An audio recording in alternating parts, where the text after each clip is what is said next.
Hello students, आज हम पढ़ेंगे फार्मेसी लॉ एंड एथिक्स का chapter number 4 the drug and cosmetic act 1940 and rules there under 1945। इसमें question पूछा जाता है, give the aims and objectives of the drug and cosmetic act 1940 का जो ड्रग एंड कॉस्मेटिक एक्ट आया था उसके ऑब्जेक्टिव एंड एम्स क्या क्या थे। तो 1940 में जो ड्रग एंड कॉस्मेटिक एक्ट पास हुआ था वो किन कारणों की वजह से हुआ था। तो उसमें पहला कारण है, उसका ऑब्जेक्टिव है to regulate the import, manufacture, distribution and sale of drugs and cosmetics. जो ड्रग एंड कॉस्मेटिक थे उनके जो मैन्युफैक्चर, सेल या इंपोर्ट करना, दूसरे देश से हमारे देश में आना या डिस्ट्रीब्यूशन करना, यानी कि मार्केट में दवाइयों को बेचना या कॉस्मेटिक को बेचना, इन सब के ऊपर जो सरकार का कंट्रोल हो सके, उसे रेगुलेट कर सके सरकार, इसलिए ये वाला एक्ट पास किया गया था। दूसरा इसका कारण है to regulate the import of drugs into India. जो इंडिया में ड्रग्स आ रहे थे उन्हें रेगुलेट करना, उन्हें कंट्रोल करना, ताकि so that no substandard और spurious drugs get imported in India, ताकि इंडिया में कोई भी सब स्टैंडर्ड यानी कि जो स्टैंडर्ड सरकार ने पहले से तय किए हुए हैं उससे कम स्टैंडर्ड की कोई दवाई, कोई ड्रग्स या स्पूरियस ड्रग, खतरनाक ड्रग इंडिया में इंपोर्ट ना हो सके, ना अंदर आ सके देश के अंदर। इसलिए ये जो एक्ट है वो पास किया गया था। फिर तीसरा हमारा एम है या ऑब्जेक्ट है to regulate manufacture of drugs. Drug के मैन्युफैक्चर को रेगुलेट करना, ताकि दवाई जो बने वो सरकार के दिए हुए गाइडेंस के और स्टैंडर्ड के हिसाब से बने, और उन्हें मैन्युफैक्चर को कंट्रोल करना। क्यों? ताकि नो सब स्टैंडर्ड और spurious drugs get manufactured in the country, ताकि कोई भी सब स्टैंडर्ड की जो ड्रग हैं वो इंडिया में, कंट्री में मैन्युफैक्चर ना हो पाएँ। This act also provides for the control over the sale and distribution of the drugs by only trained and qualified person। ये इसलिए भी एक्ट आया था ताकि जो क्वालिफाइड और ट्रेंड पर्सन हो, यानी कि एक फार्मासिस्ट या केमिस्ट, वो ही उसे सेल और डिस्ट्रीब्यूट कर सके ड्रग्स को और कॉस्मेटिक्स को। इसलिए भी इसका ये भी एक एम इसमें गिना जाता है। फिर है number 5, This act also provides for the control over the manufacture, sale and distribution of Ayurvedic, सिद्धांत, यूनानी and homeopathic drugs। ये ड्रग्स जो कंट्रोल करता है, नॉर्मल एलोपैथिक वाले ड्रग को तो कंट्रोल करता ही है, लेकिन जो मैन्युफैक्चरिंग और सेल और डिस्ट्रीब्यूशन है वो आयुर्वेदिक, सिद्धा और यूनानी और होम्योपैथिक ड्रग की, इनके ऊपर भी ये कंट्रोल करता है। फिर नेक्स्ट है, This act also provides provisions relating to import, manufacture and sale of cosmetic। इस एक्ट के अंदर जो हमारे प्रावधान हैं जुड़े हुए इंपोर्ट के ड्रग के साथ तो हैं ही, लेकिन कॉस्मेटिक के भी जो इंपोर्ट होता है, उनकी मैन्युफैक्चरिंग होती है और उनकी सेल होती है, उनमें भी इसका जो प्रावधान दिया गया है। फिर क्वेश्चन नंबर 2 है, define the terms as per DNC act 1940। जो ड्रग एंड कॉस्मेटिक एक्ट 1940 है उसके अकॉर्डिंग नीचे जो दिए हुए टर्म हैं उन्हें हम किस तरीके से डिफ़ाइन कर सकते हैं, वो हमें डेफिनेशन सब चीज़ों की बतानी है। तो जैसे इसमें पहला दिया हुआ ड्रग को हम ड्रग एंड कॉस्मेटिक एक्ट 1940 के अकॉर्डिंग किस तरीके से डिफ़ाइन कर सकते हैं वो हमें बताना है। तो इसे हम 2 तरीके से डिफ़ाइन कर सकते हैं। पहला देखते हैं, all medicines of internal or external use. जो भी दवाई इंटरनल बॉडी के अंदर या बाहर यूज़ करने के लिए हैं, of human being or animals, and all the substances intended to be used for or in the diagnosis, treatment, mitigation or prevention of any disease or disorder in the human being or animal. यानी कि animal या human being में जो भी substance हम use कर रहे हैं, जो उद्देश्य के लिए हैं, उन्हें डायग्नोस करने के लिए, यानी एक बीमारी का पता लगाने के लिए, उनके ट्रीटमेंट के लिए, उन्हें बीमारी को कम करने के लिए या बीमारी होने से रोकने के लिए किसी भी ह्यूमन बीइंग या एनिमल में हम इस तरीके की चीज़ों को करने के लिए, बीमारी को कम करने के लिए, मिटाने के लिए जिन भी सब्सटेंस का हम यूज़ कर रहे हैं, इंक्लूडिंग जिनके अंदर इंक्लूडिंग है the preparation applied on human body for the purpose of repelling insects like mosquito. वो सारे सब्सटेंस जो दवाइयों के तौर पर यूज़ हो रहे हैं, जो ट्रीटमेंट या बीमारी का पता लगाने के लिए यूज़ हो रहे हैं, या फिर इस तरीके के प्रिपरेशन जो ह्यूमन बॉडी पर अप्लाई किए जाते हैं इस पर्पज़ के लिए, ताकि उनसे जो इंसेक्ट्स हैं लाइक मॉस्किटो वो रिपेल हो सकें, वो उनसे दूर भाग सकें। इस तरह की जो भी सारी चीज़ें हैं वो ड्रग्स कहलाती हैं। इसी को हम दूसरे भाषा में समझ सकते हैं, सच सब्सटेंसेस अदर देन फूड, इस तरह के सब्सटेंसेस जो खाना नहीं है, खाने से अलग, इंटेंटेड उद्देश्य के लिए हैं, टू अफेक्ट द स्ट्रक्चर और any function of the human body, जो ह्यूमन बॉडी का स्ट्रक्चर है या कोई फंक्शन है उसे अफेक्ट करते हैं, खाने पर उसे अफेक्ट करते हैं, कुछ उनमें बदलाव लेकर आते हैं। उस तरह के जो सब्सटेंस हैं जो खाना नहीं है लेकिन उन्हें खाने पर ह्यूमन बॉडी में चेंजेस आते हैं, उस तरीके की चीज़ें, या फिर intended to be used for the destruction of vermin or insects which causes disease in human beings or animals, या फिर इस तरीके की चीज़ें जो इस उद्देश्य के लिए यूज की जाती हैं कि ह्यूमन बीइंग में या एनिमल्स में जो इंसेक्ट्स या वर्मिन्स, बैक्टीरिया, कीटाणु होते हैं उनको किल किया जा सके, उनका डिस्ट्रक्शन किया जा सके, ताकि वो बीमारी ना फैलाए उनके अंदर, ह्यूमन बीइंग के अंदर या एनिमल्स के अंदर कम से कम बीमारी हो या बीमारी ना हो। इसलिए जो ये सब्सटेंस यूज़ किए जाते हैं उन्हें भी हम ड्रग्स कहते हैं। और इसी को अलग तरीके से समझ सकते हैं, all substances intended for use as a component of drug including empty gelatin capsule, जो सभी तरीके के चीज़ें हैं जो एक ड्रग को कंपोनेंट की तरह यूज़ होते हैं ड्रग के, यानी कि कंप्लीट ड्रग नहीं, ड्रग बनाने में जो भी इंग्रेडिएंट कंपोनेंट वगैरह लगते हैं इसके अंदर, जैसे कि आ सकता है इंक्लूडिंग एम्प्टी जिलेटिन कैप्सूल, यानी कि जिलेटिन कैप्सूल होते हैं उनके अंदर हम दवाई भरते हैं, लेकिन जो जिलेटिन कैप्सूल बिना दवाई का है, खाली कैप्सूल है, उसके अंदर अभी तक ड्रग नहीं डाला गया, उसे भी हम क्या बोलेंगे, एक तरीके के ड्रग ही बोलेंगे, क्योंकि वो भी ड्रग का एक हिस्सा है। And such devices intended for internal or external use in diagnosis, treatment, mitigation or prevention of disease or disorders in human beings or animals, और इस तरीके के डिवाइस जो यूज़ किए जाते हैं इस उद्देश्य से, ताकि इंटरनली एक्सटर्नली इस उद्देश्य से यूज़ किए जाते हैं कि बीमारी का पता लगाया जा सके, ह्यूमन बीइंग के अंदर क्या बीमारी है, या उसका ट्रीटमेंट किया जा सके, या बीमारी को कम किया जा सके, या उसे होने से रोका जा सके। उस तरीके के जो चीज़ें हैं जो ह्यूमन बीइंग और एनिमल्स में यूज़ किए जाते हैं डिवाइस, उन डिवाइस को भी हम ड्रग्स कह सकते हैं। फिर नेक्स्ट जो हमारी टर्म दी हुई है वो है आयुर्वेदिक, सिद्धा एंड यूनानी ड्रग। ये क्या होते हैं? It includes all medicines intended for internal or external use. इसमें वो सारी दवाइयाँ आ जाती हैं जो बाहरी या अंदर की तरफ इस्तेमाल करने के लिए होती हैं, यानी कि इंटरनली बॉडी के अंदर या एक्सटर्नली बॉडी के ऊपर अप्लाई करने वाली जो भी दवाइयाँ होती हैं वो सभी इसमें आ जाती हैं।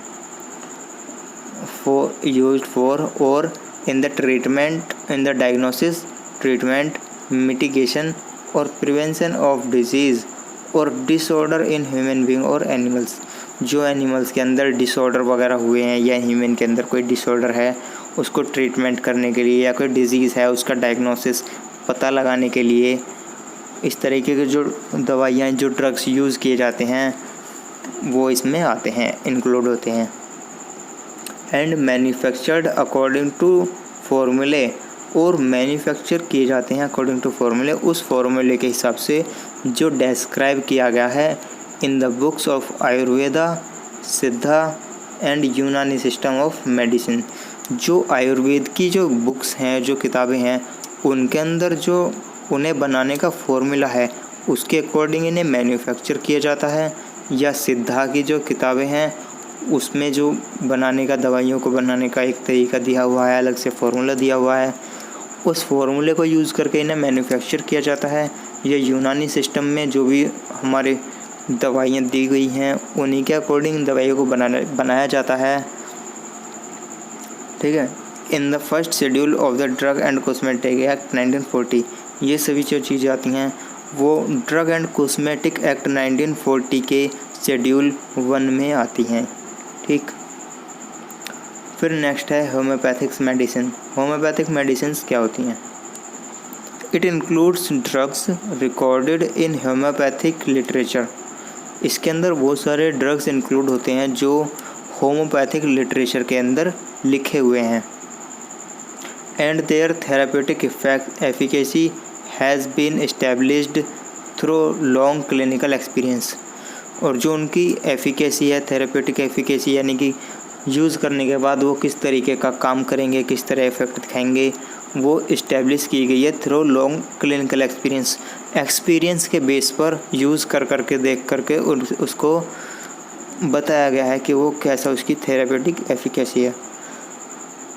And when and which are prepared according to homeopathic technique, और जो दवाई होम्योपैथिक टेक्निक के आधार पर बनाई गई है।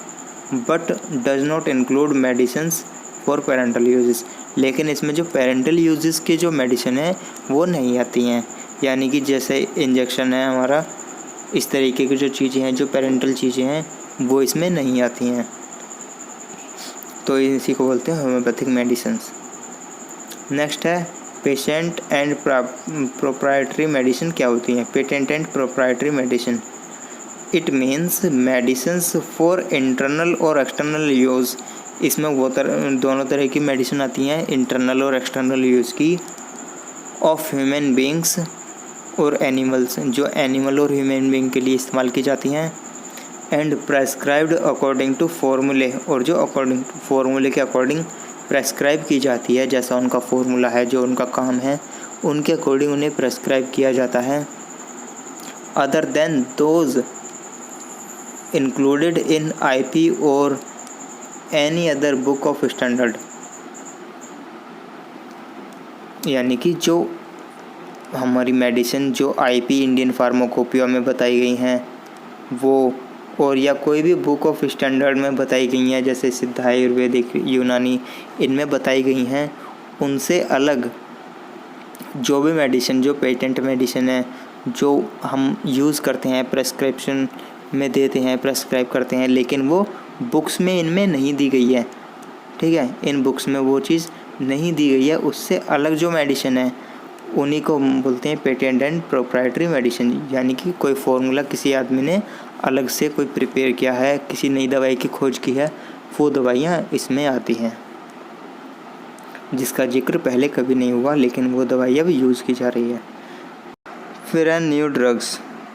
It means the drug whose composition is generally not recognised as a safe, जो जिसका यूज़ जिसकी कंपोजिशन का यूज़ जनरली रिकॉग्नाइज नहीं किया जा सकता, नहीं समझा जाता है, उसे सेफ़ एक तरीके से सेफ़ उसे नहीं समझा जा सकता है for use under the conditions recommended और सजेस्टेड इन द लेबल। जो उस पर लेबल दिया गया है, उस लेबल में कुछ कंडीशन लिखी होती हैं कि इस कंडीशन में आपको ये ड्रग्स यूज़ नहीं करने हैं। तो ऐसे ड्रग्स जिन्हें उसमें यूज़ करना सेफ़ नहीं समझा जाता है, वो ड्रग्स और and the drugs whose composition is recognised as safe, और वो ड्रग जिनकी जो यूज़ है, जिनके कंपोजिशन को हम यूज़ कर सकते हैं, रिकॉग्नाइज कर सकते हैं एज अ सेफ़, मतलब उन्हें सेफ़ समझा जाता है। But which have not been used to any large extent for any appreciable period of time, लेकिन उन्हें भी ज़्यादा लंबे समय के लिए हम यूज़ नहीं कर सकते हैं, यूज़ तो कर सकते हैं लेकिन ज़्यादा लंबे समय तक ही यूज़ नहीं कर सकते हैं। इस तरह के दोनों तरह के जो ड्रग्स होते हैं उन्हें न्यू ड्रग्स कहा जाता है। फिर नेक्स्ट आता है हमारा मैन्युफैक्चर क्या होता है।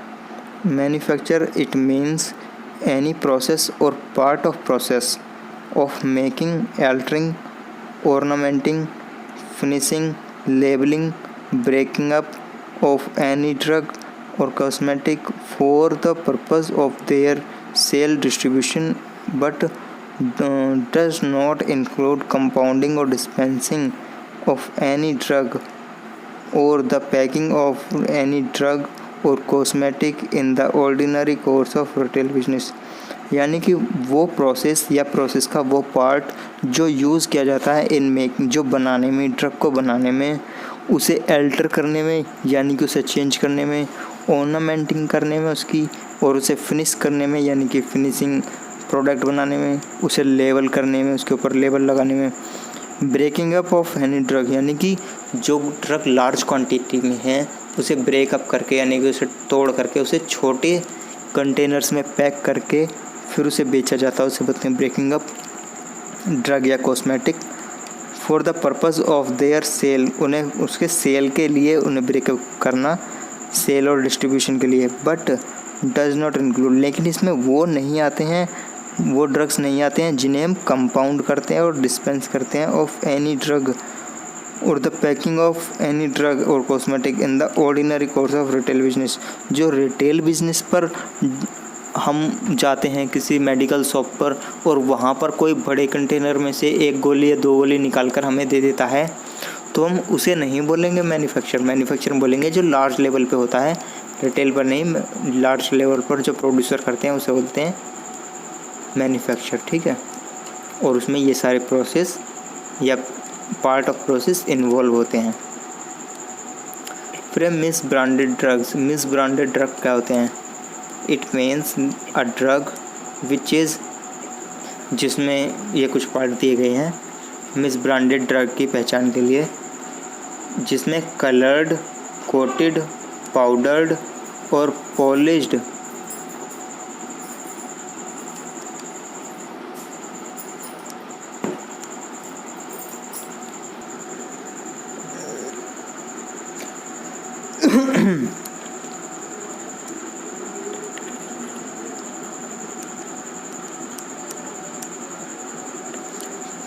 तो इसमें किस तरीके के ड्रग्स आते हैं?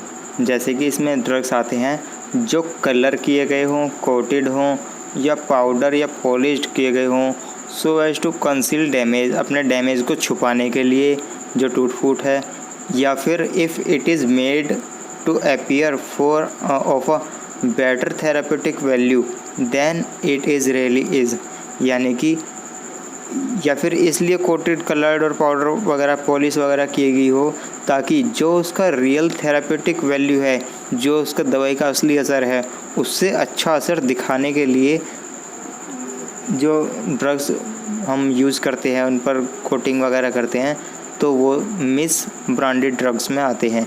यानी उनका ब्रांडेड तो है लेकिन मिस ब्रांड है, यानी कि अपने अंदर वो कुछ ना कुछ छिपा रहे हैं।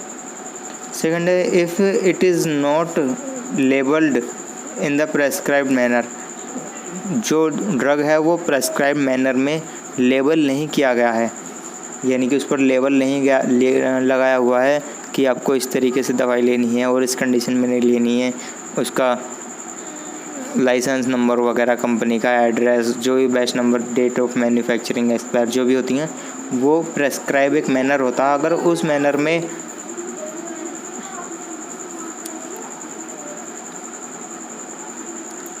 वो प्रेस्क्राइब का एक मैनर होता है, अगर उस मैनर में हम उसे यूज़ ना करें, लेबल ना करें, तो वो भी एक मिस ब्रांडेड ड्रग्स में ही आता है। फिर नेक्स्ट है इट्स लेबल और containers bears the statement which is false and misleading और मेक्स द फॉल्स क्लेम, यानी कि उसका जो लेबल या कंटेनर है उस पर कुछ भी ऐसी स्टेटमेंट ना लिखी हो जो फॉल्स हो या मिसलीडिंग हो, जो यूज़र को, यूज़ करने वाले को कुछ मिसलीडिंग उसके दिमाग में डाल रही हो कि भाई हाँ इसे अगर आप यूज़ करेंगे तो ऐसा हो जाएगा, वैसा हो जाएगा, या कोई फॉल्स क्लेम कर रही हो कि आप ये दवाई खाएंगे तो इस तरीके से आप में ताकत आ जाएगी या आपकी बीमारी फटाफट से दूर हो जाएगी, कुछ मिसलीडिंग एडवर्टाइजमेंट वगैरह उसमें ना हो, तो जिसमें ड्रग्स में ये होते हैं वो भी एक तरीके के मिसलीडिंग या मिसब्रांडेड ड्रग्स में आते हैं।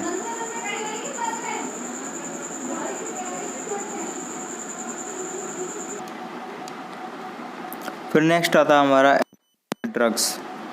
इसमें वो ड्रग्स आते हैं, a drug shall be deemed to be adulterated, यानी कि उन्हें एडल्ट्रेटेड यानी कि मिलावटी ड्रग्स कब समझा जाएगा, वो इसके लिए कुछ कंडीशंस दी गई हैं। इफ़ इट कंसिस्ट्स, अगर वो अपने अंदर रखता है, इन होल और इन पार्ट, या तो सारा या फिर उसके अंदर कुछ पार्ट प्रेजेंट हैं, ऑफ एनी फिल्थी और पुट्रिड और डिकम्पोज्ड सब्सटेंसेस, यानी कि इस तरीके के सब्सटेंसेस जो इजीली एब्जॉर्ब ना हो पाएँ, कंपोज ना हो पाएँ, या बॉडी उन्हें ठीक से यूज़ ना कर पाए थेराप्यूटिक इफ़ेक्ट के लिए, उस तरीके के जो भी उसके अंदर इंग्रेडिएंट या पार्ट या सारा ड्रग्स इस तरीके का है, तो हम उसे बोलेंगे एडल्ट्रेटेड ड्रग्स, या उसके ज़्यादा साइड इफ़ेक्ट हों उस तरीके के ड्रग्स को हम बोलेंगे एडल्ट्रेटेड ड्रग्स। नेक्स्ट है, if it has been prepared, packed and stored under insanitary conditions which are likely to make them injurious to health, यानी कि इस तरीके के ड्रग्स जिन्हें तैयार किया जाता है या उनकी पैकिंग की जाती है या इस कंडीशन में रखे जाते हैं जो इनसैनिटरी होता है, यानी कि सैनिटाइज नहीं होता, यानी कि उसमें कीटाणु वगैरह का डर रहता है, कीटाणु होते हैं, अच्छी साफ़ सफाई वाली कंडीशन में अगर वो नहीं रखे जाते हैं, जिसकी वजह से क्या होता है, अगर उन्हें हम लेते हैं तो हमारी हेल्थ के लिए इंजूरियस यानी कि ख़तरनाक होते हैं, तो इस तरीके के ड्रग्स भी एडल्ट्रेटेड ड्रग्स माने जाते हैं। नेक्स्ट है, if it is packed in the container decomposed of poisonous substances, यानी कि इस तरीके के कंटेनर में रखना किसी भी ड्रग्स को जो पॉइजनस सब्सटेंस का बना हुआ होता है, ठीक है, उस तरीके के ड्रग्स में रखेंगे तो दवाई पर भी असर पड़ेगा, तो वो भी एडल्ट्रेटेड ड्रग्स में ही माना जाता है।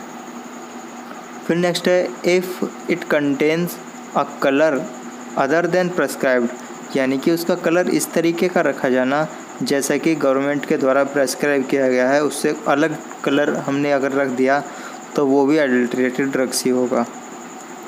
फिर नेक्स्ट है, if it contains any harmful और टॉक्सिक सब्सटेंसेस, यानी कि उसके अंदर कोई भी ख़तरनाक, हार्मफुल या टॉक्सिक जहरीली चीज़ें हैं, कोई सब्सटेंस उसके अंदर प्रेजेंट है, which may render it injurious to health, जो उसे हेल्थ के लिए हानिकारक बना सकती है, इस तरीके के सब्सटेंस अगर उसके अंदर हैं तो उन्हें हम एडल्ट्रेटेड ड्रग्स ही कहेंगे। फिर है, if any substance is mixed with it, यदि उस ड्रग्स के साथ कोई भी सब्सटेंस इजीली मिक्स हो जाता है, so as to render its quality और स्ट्रेंथ, जिसके कारण उसकी क्वालिटी और स्ट्रेंथ यानी उसकी ताकत में कमी आ जाती है या किसी तरह का बदलाव हो जाता है, तो उसे हम एडल्ट्रेटेड ड्रग्स ही कहेंगे, ठीक है।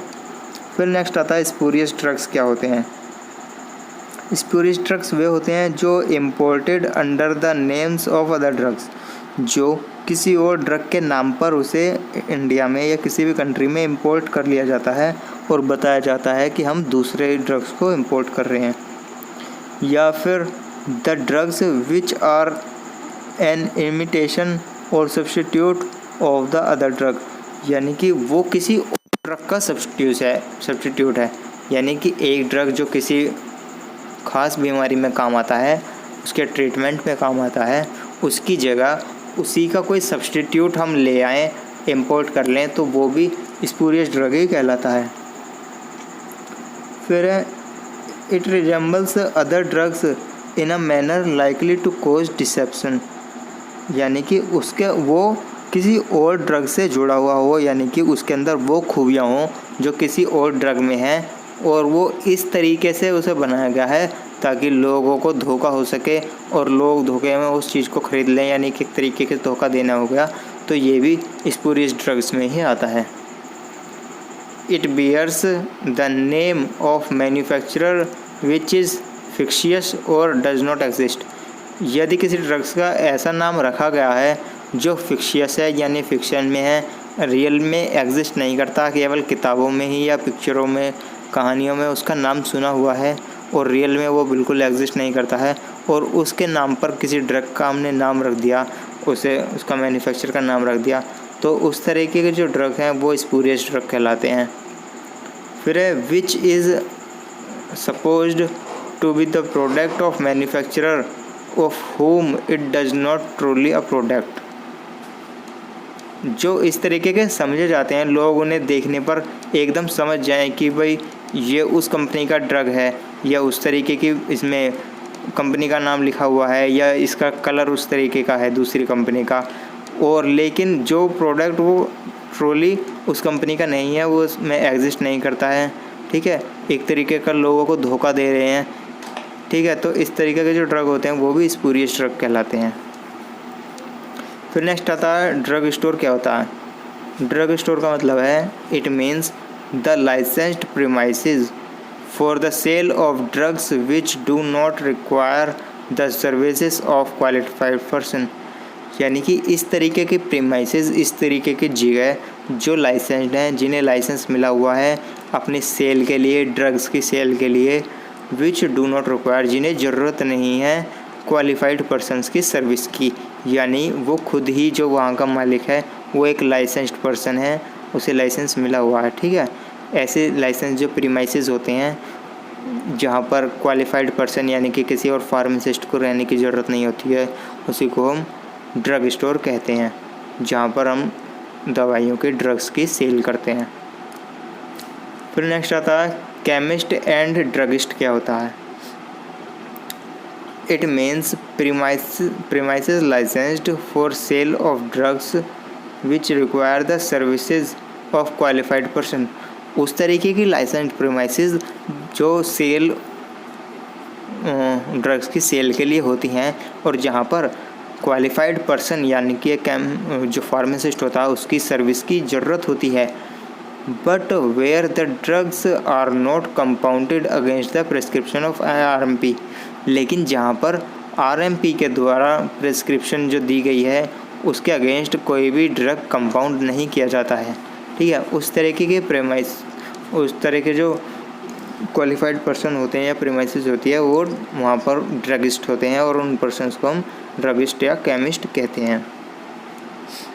फिर होता है फार्मेसी। फार्मेसी का क्या मीनिंग है? It means the premises licensed for sale of drugs. वो प्रीमाइसेस जो लाइसेंस्ड हैं, जिनके पास लाइसेंस है ड्रग्स की सेल का, which require services of qualified person, जिसे क्वालिफाइड पर्सन की सर्विस की ज़रूरत होती है, वहाँ पर एक क्वालिफाइड पर्सन होना चाहिए, and where the drugs are compounded against the prescription of RMP, और जहाँ पर RMP की प्रिस्क्रिप्शन पर जो ड्रग्स हैं वो कंपाउंड किए जाते हैं, उसी को हम फार्मेसी बोलते हैं। फिर आता है क्वालिफाइड पर्सन। क्या होता है? क्वालिफाइड पर्सन का मतलब होता है जिस पर्सन के पास वो holds a pharmacy diploma and degree in pharmacy और फार्मास्यूटिकल केमिस्ट्री। जिस पर्सन के पास डिग्री या डिप्लोमा होगा फार्मेसी में या फार्मास्यूटिकल केमिस्ट्री में, वो एक क्वालिफाइड पर्सन कहलाएगा। या फिर उसके पास और क्या चीज़ हो सकती हैं? Is a person is a registered pharmacist under pharmacy act 1948। 1948 का जो फार्मेसी एक्ट है उसके अकॉर्डिंग एक रजिस्टर्ड फार्मासिस्ट जो होगा वो एक क्वालिफाइड पर्सन कहलाएगा।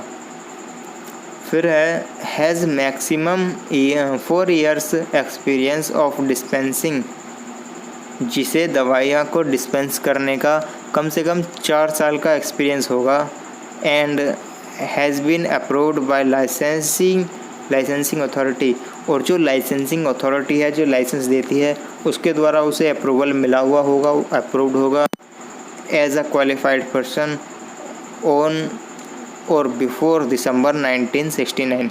जो दिसंबर 31 दिसंबर 1969 से पहले या उस डेट तक जिसके पास 4 साल का एक्सपीरियंस होगा दवाइयों को कंपाउंड और डिस्पेंस करने का, ठीक।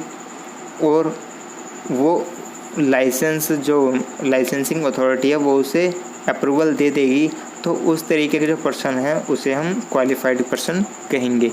लेकिन इस डेट के बाद में जो भी पर्सन है उसको फार्मेसी का डिप्लोमा या डिग्री उसके पास होनी चाहिए। फिर नेक्स्ट आता है ड्रग इंस्पेक्टर। ड्रग इंस्पेक्टर क्या होता है? ये बहुत ही इंपॉर्टेंट पॉइंट है और इसके बारे में जो क्वेश्चन है वो डायरेक्ट एग्जाम में पूछ लिया जाता है कि ड्रग इंस्पेक्टर बताइए, उसकी ड्यूटीज़ क्या हैं और उसकी पावर्स क्या हैं, उनके बारे में बताइए। तो ये नॉर्मल एक क्वेश्चन है जो हर बार मैक्सिमम पूछ लिया जाता है, ठीक। तो ड्रग इंस्पेक्टर क्या होता है? इन रिलेशन टू आयुर्वेदिक, सिद्धा और Unani drug, an inspector appointed by central और स्टेट गवर्नमेंट। जो स्टेट या सेंट्रल गवर्नमेंट है वो एक इंस्पेक्टर अपॉइंट करती हैं जो आयुर्वेदिक, सिद्धा और यूनानी ड्रग्स के रिलेशन में होता है, ठीक है।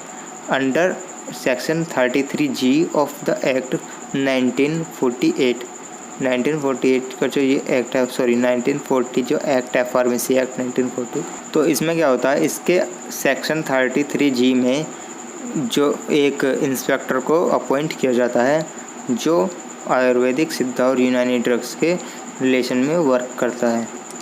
और दूसरा है under section 21 of the act, यही जो एक्ट है 1940, इसके सेक्शन 21 में भी एक इंस्पेक्टर अपॉइंट किया जाता है बाय सेंट्रल और state government in relation to other drugs and cosmetic. जो अदर बाकी जैसे कि एलोपैथिक के ड्रग बच गए एंड कॉस्मेटिक्स जो हैं उनके रिलेशन में जो एक इंस्पेक्टर अपॉइंट किया जाता है सेंट्रल और स्टेट गवर्नमेंट के द्वारा, ठीक। उसी को बोलते हैं ड्रग इंस्पेक्टर। और आज के लिए इस वीडियो में इतना ही, और नेक्स्ट क्लास में हम आगे के जो पॉइंट्स हैं इन्हें डिस्कस करेंगे।